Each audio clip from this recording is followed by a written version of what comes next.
এখন আমি শিং মাছের ঝোল করে আপনাদেরকে দেখাবো যে আমি আমার ছেলেকে কী করে ঝোল করে খাওয়াই। তো দেখতে থাকুন। হ্যালো ফ্রেন্ড,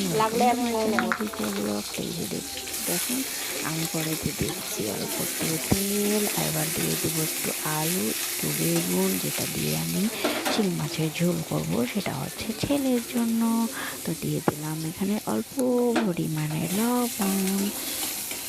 এরপরে দিয়ে দেবো একটু ভাজা ভাজা করে নিই, তারপরে এবারে দিয়ে দেবো হচ্ছে একটু গ্যাসটা কমায় নিলাম, একটু হাতটা জল দিয়ে ধুয়ে নিলাম।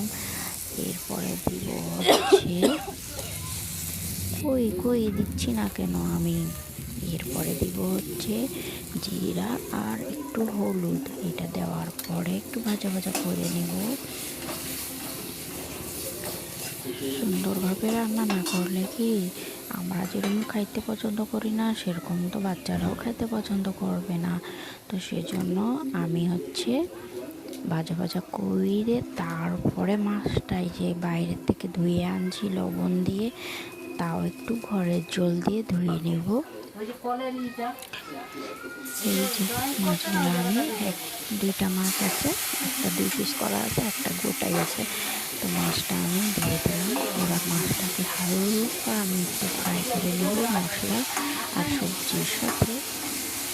তো দেখতেই পাচ্ছেন সুন্দরভাবে ফ্রাই করে নিচ্ছি।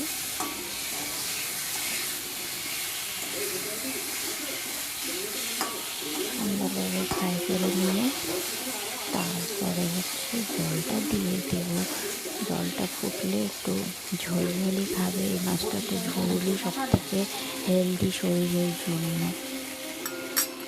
তো যারা নাকি বয়স হয়ে গেছে, অসুস্থ আছে, শরীর কমজোর আছে, যেরকম প্রেগনেন্সির পরে, ডেলিভারির পরে এই মাছটা খাওয়াটা ভালো। আবার বাচ্চারা অনেক সময় কমজোর থাকে, খাওয়া দাওয়া ঠিকঠাক করে না। ছোট বাচ্চা 1.5 বছর 2 বছরের বাচ্চা ঠিক মতন খাওয়া শিখে থাকে না, তখন ওদেরকে এই মাছের ঝোল খাওয়ালে পরে ওদের শরীরে শক্তি আসে, রক্ত হয়। তো এই যে ঝোলটা দিয়ে দিলাম আমি, ঝোলটা আস্তে আস্তে ফুটবে আর নামিয়ে নেব সুন্দরভাবে সিদ্ধ।